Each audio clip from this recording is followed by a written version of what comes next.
everybody take a look under your chair, because that's where it is. Look under your chair. To order any or all of her luxury skincare collection, go to robinmcgrawrevelation.com and finish up your holiday shopping. That's robinmcgrawrevelation.com. We'll see you next time.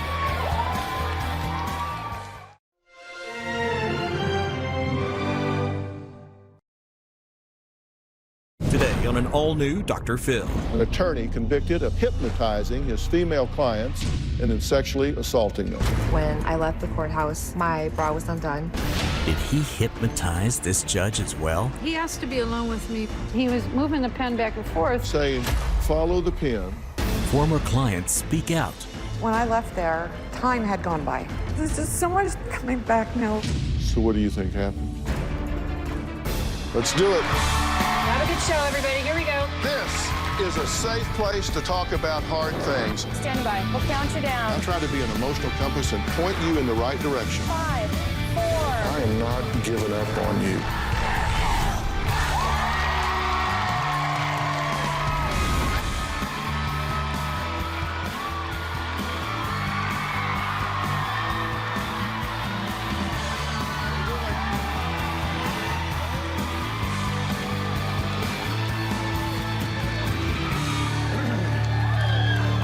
Okay, I want you to imagine with me for a minute having a legal problem. Say, for instance, you're going through a divorce. You go to a meeting with your lawyer, you're sitting there having a conversation, and suddenly everything, well, it just gets foggy. When your head clears, it feels like only 2 minutes have passed, but in reality, hours have gone by. And it gets worse. You realize your hair is ruffled, your clothes are askew, your bra clasp is undone. Well, several women have said that is exactly what happened to them when their divorce attorney, Michael Fine, hypnotized them, and then, while under his spell, sexually assaulted them in his office. Now, you may be saying, no way. This is impossible. Hypnosis is a parlor trick, mumbo jumbo, hocus pocus. It just isn't real. But let me tell you, it was real for these women. And catching Ohio divorce attorney Michael Fine was not easy. That is, until one victim began secretly recording her meetings with Fine, that the nightmare was confirmed. Michael Fine was caught on tape putting one vulnerable female client after another under his hypnotic control and then sexually assaulting them. Take a look. Tonight, shocking allegations in the case of a local attorney accused of hypnotizing women to have sexual encounters with them. The legal motion reads like a sexually graphic novel that would turn an average reader 50 shades of red. Because the conversations and alleged sexual encounters are just so racy and, frankly, appalling. This is probably not a story you want the kids in the room for. This Sheffield Village attorney, Michael William Fine, allegedly recorded in a sting operation, hypnotizing his female client to perform sex acts with him. Fine allegedly told the victim, "I want you to look into my eyes. You're going to feel such attraction and arousal and excitement that you're going to demand that I touch you and you touch me." Two women first came forward with hypnosis allegations last fall after losing track of time in meetings with the attorney. Michael Fine was taken into custody and formally charged with sexual battery, gross sexual imposition, and kidnapping. Fine will never, and I mean never, practice law again. Well, Michael Fine was convicted and sentenced to 12 years in prison. Now today, two of his alleged victims are speaking out in an exclusive interview. First, here's Melissa's story of what she says happened to her. I met attorney Michael Fine when I needed help with custody of my children. Michael Fine and I corresponded mostly on the telephone. I called and I could tell when we had spoken that I was on speakerphone. He asked me what my ex-husband liked to do in bed. I asked him why, and he said that he needed a breakdown of his habits so that he could give it to the judge. He wanted to teach me some techniques to help me relax, something called mindfulness. He would tell me to breathe and count backwards from 10. When we had a trial coming up, I flew to Ohio and I met him at his office. He told me to come alone. When I got there was no one else there. He told me to come back into his office. I sat down. He told me to seem really stressed out. Time did pass, and I don't remember anything. I noticed that when I left, my pants were unzipped, they were unbuttoned. I felt that he had done something sexual to me. I clearly had been hypnotized. I had already paid the retainer that he had asked me for, and I was broke, so I pushed my suspicions aside. Another time that I was at the courthouse with Michael Fine, he had told me that I could not be in the same conference room with my daughter, who at the time was 14. I was in the conference room for 5 hours, and I had thought it was only an hour. When I left the courthouse, my bra was undone, and my clothes were askew. He did hypnotize me, so that way he could take advantage of me sexually and emotionally. And a month later, Michael Fine got caught. When Melissa first came and she told me this story, I believed her. There were somewhere between 8 to 10 women that contacted me very early on. They all felt that they had been victimized by Michael Fine. Michael Fine sexually assaulted women without their consent. It is egregious. He's a predator. He did violate me. He violated my trust, and he violated my children's trust. Well, Melissa's current lawyer, Laura Mills, joins us today as well. Melissa, thank you for being here. Thank you. I'm sorry for the circumstance. I wish we were talking about something else. True. And Laura, thank you for being here as well. Tell me, what was the first thing that went through your mind that looking back was a red flag that made you think something's not right here? It was when he was making himself available at midnight, 2 o'clock in the morning. He would call me, he would text me, and it was like, what lawyer do you know that is going to call you that late or text you that late? Was it all business, or was he being personal with you at that point? It was business in the beginning of the call, and he quickly went on from that to personal issues. How did he bridge from legal consult to that sort of more personal psychological world? Well, he knew that when we talked, I have high blood pressure, and when I get nervous, I talk quick. So he says, listen, this is what I can do. I will help you because I know it's stressful, and what I'm going to do is I'm going to teach you some techniques that will help you relax. So when you go into the courtroom, or you go and you talk to the judge or whomever, then people are going to listen to what you have to say. You needed him to protect your access to your children. Correct. And he knew that. He did. That was his leverage over you. Exactly. You needed him, you had to have him. Exactly. And you had paid him all the money you had. Yes, I did. This person has got you under their thumb. Right. And in a sense, this is a power transaction. Yes. He started asking personal questions about your sexual habits, right? Correct. Yeah. What was his explanation for that? Because when we went into court, he would need to give the judge a breakdown showing what my ex-husband's personality was. And how did he respond when you would push back? He told me he was the lawyer. He had the law degree. My job was to listen and do what he asked. Did he ask for graphic details? Yes, he did. He very much into details. This is when you believe he had you on the speakerphone, and he was using that for arousal purposes. Yes, yeah, he was. Okay, but then you go to his office. When you get there and he starts to do what you experienced as losing time, hypnosis, whatever description, but he would essentially get you in the office and do what? What technique did he use to gain control of you? He called it mindfulness, is what he called it, about taking deep breaths. And he had a pen, and he would bring his fingers together into a point, and until there was nothing, he said there was no space between. So once we got to that point, you would feel relaxed. And at that point, did you experience a loss of awareness? Yes, I did.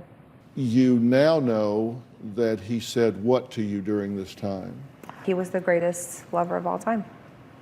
And when he spoke with me the next time and he said his trigger word, then it would put me right at that same place as I was right at that moment. Extremely aroused is where he wanted me at. Right. And were you violated at that point as well? Yes, at the office. Because I remember going in there, and we're supposed to talk, and I'm supposed to relax, and it was daytime out, and we're done, and it's dark. Where'd it go? Where did the time go? And did he use this trigger word with you? Yes. How many times? When we spoke on the phone, when I had seen him in person. I knew that at the end when he counted, okay, where did the time go? Now what? So he would count you out.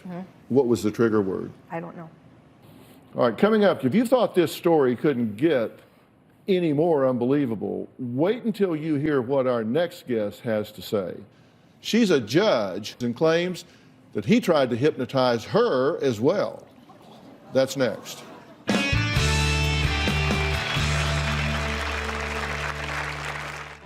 He asked to be alone with me, which I found unusual. Just the two of us. I think he was trying to unethically influence me by hypnotizing me. And later, you feel like you were given some type of a drug. When I left there, time had gone by, and I couldn't. I will not be alone with someone. I don't care who it is. The door has to be open. Someone has to be with me. I've had panic attacks. Michael Fine made my life a living hell. It is a criminal case with a shocking headline. An attorney convicted of hypnotizing his female clients and then sexually assaulting them.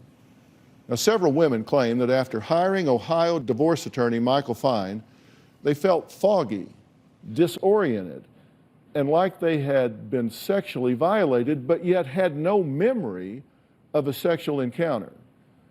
Now, after a secret sting operation, the disgraced attorney was exposed and sentenced to 12 years in prison. Now, Judge Lisa Swinsky claims that she also had an encounter in her chambers with Michael Fine that left her chilled to the bone. I met Mike Fine probably in 2013 or 2014. He was a divorce lawyer. I'm a divorce judge. He asked to be alone with me, which I found unusual, but I had an open door policy, so I was like, okay, Mike, if you want to be alone. And he said, just the two of us. He asked me to follow a pen with my eyes, and we later found out that pen had surveillance camera in it. And he asked me to count backwards from 30. I think he was trying to unethically influence me by hypnotizing me. Hypnosis has dramatically impacted my life for the past 20 years. When I was a student, my former roommate was hypnotizing me in everyday conversations. He had used hypnosis. Hypnosis is a real thing, and it is being used by lawyers. Mike Fine told one of the divorce clients who was in front of my court, don't worry about Judge Swinsky, I can handle her if I can get her alone with me. When I recused myself from Mike Fine's cases, I was accused of having no integrity, and basically accused of being nuts. The media thought that I was insane when I claimed that he used hypnosis. It did subsequently come out that Mike Fine indeed was using this technique. Hypnosis is real. It happened to me. It happened to these other women. It was used 20 years ago, and it's still being used today.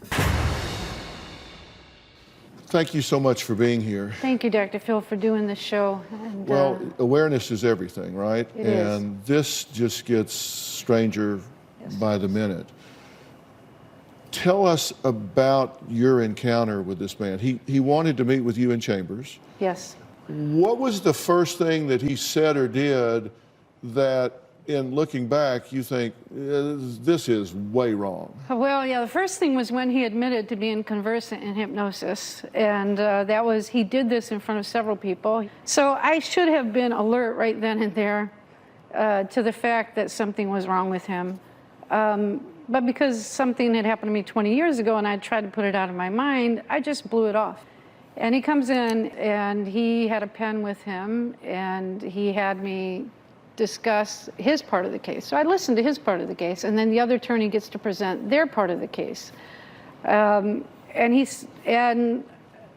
she's sitting there listening, I'm sitting there listening, I give him my full undivided attention. When it comes time to talk with her, I turn to her and say, okay, so-and-so, you got 30 seconds. That's it. You get 30 seconds. Tell me what you want to tell me. So she started talking. And I just started counting backwards from 30. I said 30, 29, 28. I was looking at Mike Fine, and he was doing this thing with him. And I said, Mike, stop that. You're freaking me out. But I kept counting backwards. And then when the 30 seconds was up, I turned to the other lawyer. I said, your time's up. Well, sorry. You know, it's the end of the settlement conference. And we left. That is so unlike me. For me to have blown off another lawyer like that, again, another sign that should have been a red flag for me. Okay, well, what happened that got you to do that? I think he had said, you'll give her 30 seconds to talk and you're not going to listen to her. And that would be my guess. And when did that happen? When do you think he did that? I think he probably did that right there at the settlement conference, right there in front of the other attorney.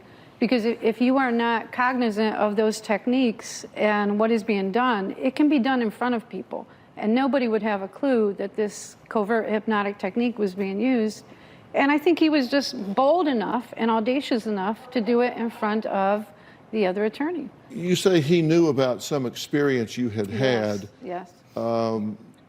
with hypnosis previously. Right. My roommate had bragged, believe it or not, that he had used hypnosis to rape me and a couple other women, 2 other women. I thought he was crazy. I thought he was insane. First thing I thought was maybe he drugged me and something happened. But I didn't think that hypnosis worked. I didn't believe in it. I went to have a rape kit, found out, indeed, I was probably raped, which was stunning. The detective that I spoke with said, whatever you do, don't tell anybody because they're not going to believe you and you could end up getting yourself locked up. I got committed. Really? It was a 72-hour emergency hospitalization. Ironically, at the time, the university was running advertisements, learn how to hypnotize for fun and profit. And you said he had a pen. He did have a pen. I later found out it had surveillance equipment in it, and he was moving the pen back and forth. But I even kind of snapped out of it there and said, you know, you're freaking me out, quit doing that. But it still wasn't enough to know that between what he had said about hypnosis and what he had pulled on me, that he was actually using this. Okay, so he's in your office with another lawyer. With another lawyer. And he's saying, follow the pen. Yes. And the other lawyer doesn't think anything of it. Doesn't say, what the hell are you two doing? No, What do you... no, absolutely not. Michael Fine was secretly recorded by one of his victims. So what exactly did he say to get his clients under his control? Well, we're going to reveal what that is next.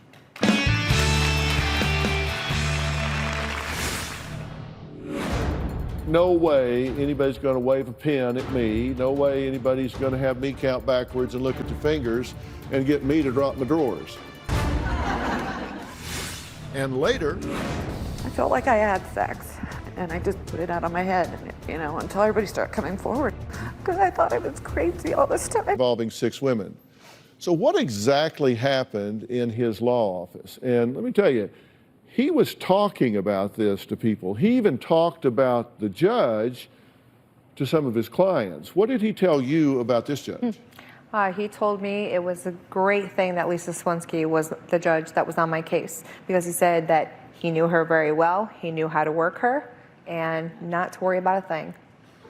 Did he show you the pen? He did. He showed me the pen when we were in the back in the conference room, and he's like, look at this. He says, a friend of mine gave me this pen, and there's a camera in it. He's like, there's equipment. He's like, who would even notice? And he has the pen. And I'm like, oh my God, there's a camera. There's recording equipment inside of that pen. So when I talked to prosecutors, I told them about it, and they're like, they wouldn't even have looked. They wouldn't even have thought what was in there. And what was the purpose of the camera? I think just to surveil, just to have surveillance video. I think he liked to keep trophies. There are recordings of Michael Fine hypnotizing his clients according to court records. And I want to talk about some of the things that these recordings contain. I am the teacher, you are my student. I can do it to you with you all the time, can't I? A secret, and no one's going to know, right? Life-changing experience. You'll only recollect what we are talking about, your case, until we see each other tomorrow. Do you understand? You will insist to me that I touch you in any way that brings you pleasure. I want you to look into my eyes. You are going to feel such attraction and arousal and excitement that you're going to demand that I touch you and you touch me. Do you understand? Take control. At the count of 3, you won't be able to control yourself. You will remain ravenous, amazingly aroused, an excited person, and you will insist that I touch you in any way that brings you pleasure. Do you understand? It was this going over and over and over, and these were the things that were found on the recordings. Yes. When you hear some of these things back that were in the court records, does that bring anything back to you? Do you recall ever hearing anything like that? Yes, I recall bits and pieces of hearing about that. It infuriates me. Laura, when he pled Yes, to these counts and is a registered sex offender, right? that's correct. For 25 years, he'll be a registered sex For offender. 25 years. Judge, in your experience, do people plead to things like this if No. they didn't do it? I mean, the guy's 57, so this is going to take him to 69. Yes. And he's going to be a registered sex offender virtually for the rest of his life. Correct. And I did criminal defense work before I was a judge. My husband still does criminal defense work. You don't normally plead. There are a lot of times that you might plead when you haven't done anything or that you've done some version of it. But if you're 57 years old, you're not pleading to this type of case that you could have taken to trial, given all of the naysayers, knowing that you're going to do 12 years in prison. So my guess is that there were a lot of other women that he was afraid might come forward, and that might be a good reason to plead and get it over with. That's just my guess. Yeah. So what is alleged in the civil case? Civil case has a number of claims in Melissa's case. They sound, some of the counts sound criminal in nature, assault and battery are terms that we hear. Intentional infliction of emotional distress is a count that's in there. And you all have talked about naysayers, and there may be some in the audience here today that just say, just seems unbelievable to me because people put themselves in the position and say, no way anybody's going to wave a pen at me. No way anybody's going to have me count backwards and look at their fingers and get me to drop my drawers. I mean, that's just, I mean, people are just going to say that this is not going to happen. So what do you say to the naysayers? It can happen. There are a number of women, they're smart, they're confident, they're intelligent. Trying to help her with her divorce and claims when he couldn't hypnotize her, he found another way. Mike Fine was my attorney for 4 years. As my attorney, Mike Fine did a lot of inappropriate things. I'd walk in and he'd come and give me a hug where I felt like he's feeling my breasts. I suffer from severe panic disorder, and Mike Fine told me that he had a solution and talked to me about guided imagery. He would do that over the phone with me. After I got done doing these sessions with him, I would feel floaty kind of sensation, but thoroughly relaxed. One day I went to see Mike Fine in his office. When I arrived, I knew something was strange. The receptionist wasn't there, everything was dark, and he invited me to go downstairs and that we were going to take the meeting down there. He said, would you like some tea? And he went upstairs and made the tea and brought it downstairs, and I drank the tea. The next thing I remember, I was using the restroom, and I had a feeling he was standing outside.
Swear I won't forget this, why do I regret this? In my mind reckless, thoughts are feeling endless. Sitting up, I'm breathless, anxiety's infectious. I feel so defenseless, betrayed and embarrassed. I hate being open, I hate being broken. I feel like an ocean filled up with emotion. Anger ain't a potion, rub it on like lotion. I can feel it soaking, reopen, the scars have awoken.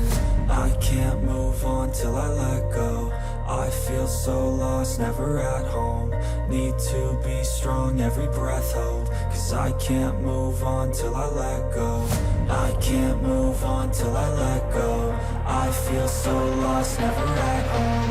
Need to be strong, every breath hold. Cause I can't move on till I let go.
The door.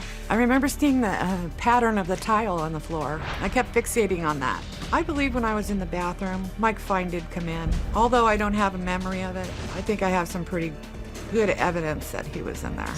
On the drive home, I was feeling a little sore down there, and I just chalked it up to being the night before with my boyfriend. I was very disoriented, and for the life of me, I could not find my way home. And I 100% believe that I was drugged, no doubt. When this happened, I never reported it.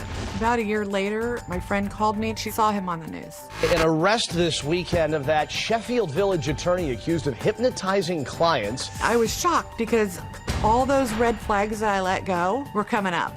This really did happen. Okay, so again, I'm so sorry that you've been through this. Why did you hire this attorney? I was going through a divorce. How many times had you seen him when this happened to you to the point that you thought, I don't even know how to get home. Something has happened to me here. That was on the last particular time I went by myself. But how many times? I had been to his office many times, but I was never alone. Mm-hmm. But then this time, you feel like you were given some type of a drug, right? Absolutely. Mm-hmm. When I left there, time had gone by, and I couldn't find my way home. It took me 25 minutes to get there. It took me 2 hours to get home. I didn't know where I was. I was very confused. I called my now husband and told him that I was lost. He accused me of having sex with him because he had overheard him saying things to me. Just so much things are coming back now listening to the other girls too, that because I thought I was crazy all this time. How long has it been since this happened to you? 2013 was the episode that I knew something was wrong. When I felt like I had sex, you know, and I just kind of put it off because I had sex the night before. And I just put it out on my head, you know, until everybody started coming forward and I start figuring out all these red flags, you know, that I just missed. So what do you think happened?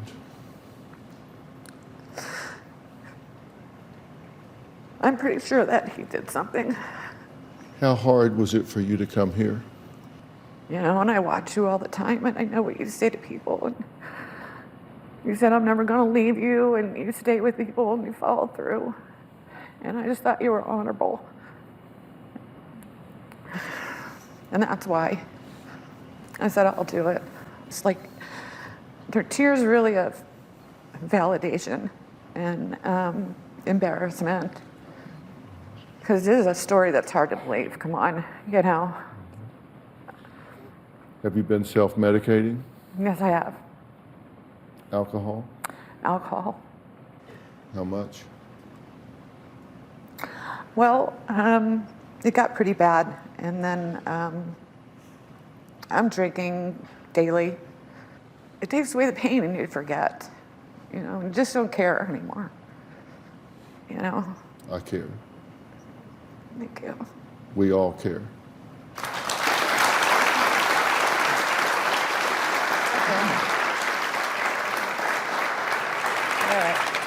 I have some things I want to say to you before the end of the show, because you living like this is not okay with me, and it shouldn't be okay with you.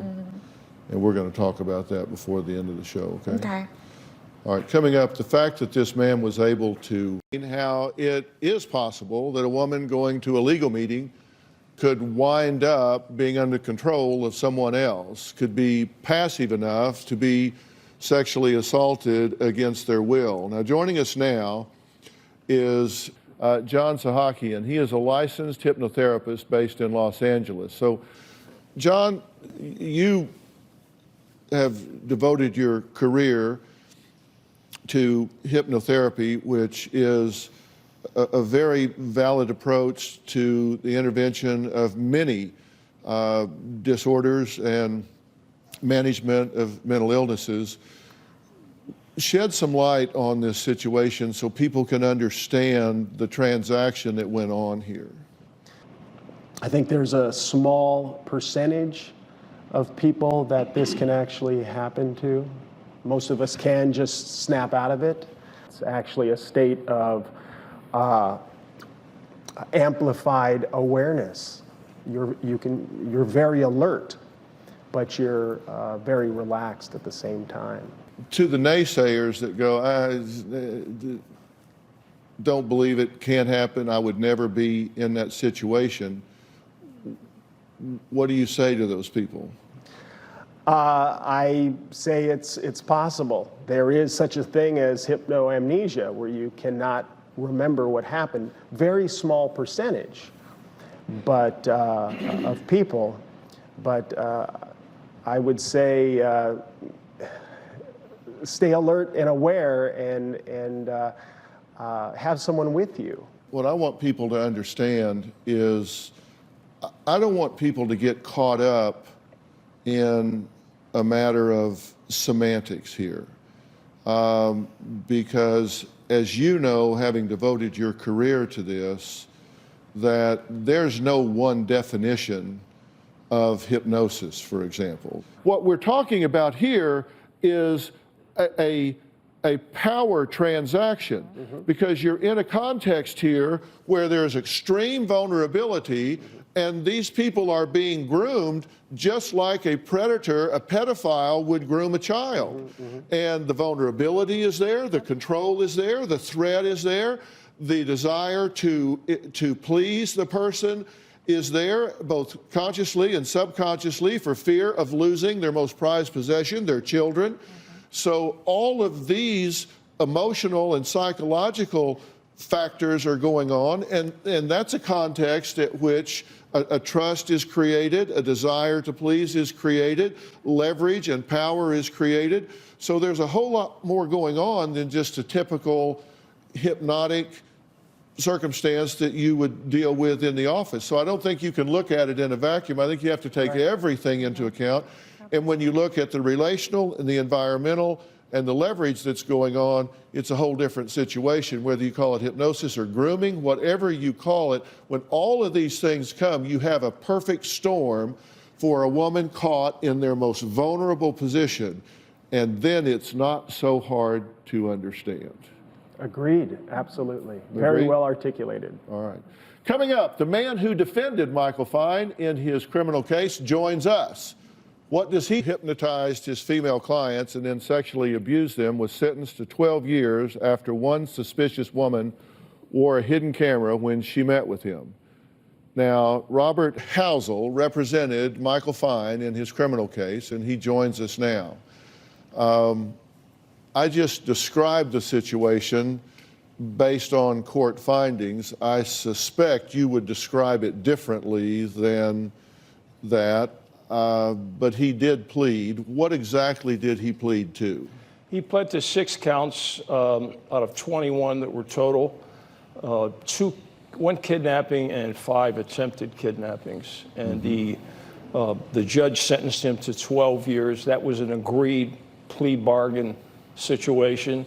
Had you gone to trial, what was the defense? It was probably the most indefensible case I've ever seen. Mr. Fine had been examined and been treating with some mental health professionals. Mr. Fine had some issues in his life that probably led him to do these things. To defend it, we could have cross-examined. Some of the women did not remember a lot of things that happened. An effective cross-examination, might have created a reasonable doubt. I suppose the best answer to your question is to try and create reasonable doubt. You say this is one of the most indefensible cases that you've had to defend, and I agree. He certainly crossed some very serious boundaries, both criminally and ethically. You would agree? There's no question. Before the criminal charges, the Lorain County Bar Association, that's just outside of Cleveland where this took place, had begun conducting an investigation, and they filed a series of charges against him before the criminal indictments, and he didn't defend that. He resigned from the practice of law with discipline pending, which you are permitted to do. Will he ever practice law again? No. He'll never be... I mean, he resigned with discipline pending, so technically he could reapply, but it would make no sense for him to do that. When he did, he'd have to defend all of this. Yeah, of course. There'd have to be hearings. I don't foresee that happening. If a woman goes in to see a lawyer and they feel something is going on that's inappropriate, they feel something is crossing the line, they feel uncomfortable, what is their best course of action? Get up and leave. Go find another lawyer. But if they've paid a retainer, and I think most people don't know that a lawyer cannot keep a retainer in an thing that, I always try to focus on is this. The past is over. The future hasn't happened yet. The only time is now. Not even God can change what has happened. But what you can do is make choices about where you go from here. I always tell people that when you come to the Dr. Phil show and you sit down with me and we say goodbye, that's not the end of our relationship, it's the beginning. And there's something that I want you to do. One of the resources that we use here that I have an awful lot of confidence in is a resource called OnSite. And OnSite is a terrific organization. It's located in Tennessee on a beautiful ranch, and they do very intense workshops for people that have been through trauma. I've made arrangements for you to go there and spend the time necessary for you to find yourself and get yourself back where you need to be for you and for your family. Thank you. And I want to make that as a gift to you. And I want to talk to you as well. We didn't talk much about this, and I have not diagnosed you, and in order to do so, I would have to go through a whole lot of things that I haven't done here. But I'm going to tell you what would be on my short list of considerations. One would be a very acute anxiety neurosis, panic attacks, post-traumatic stress disorder, and a chronic depression. Correct. I would roll all of those things up, and that would be on my short list of considerations if I was going to start diagnosing you. And that would be before I got to alcoholism. I want to send you to a dual diagnosis treatment program. Okay. And when I say dual diagnosis, you have to stop self-medicating. So what I want to do is send you to the Hanley Center, which is part of the Origins behavioral program. And these are folks that deal with gender-specific dual diagnosis treatment to get you where you need to go. We're going to start by evaluating you neurologically, hormonally, biochemically, psychologically, and let's get you back in control of your life. Oh, that'd be great. Will you immerse yourself in it? Okay? Fair enough?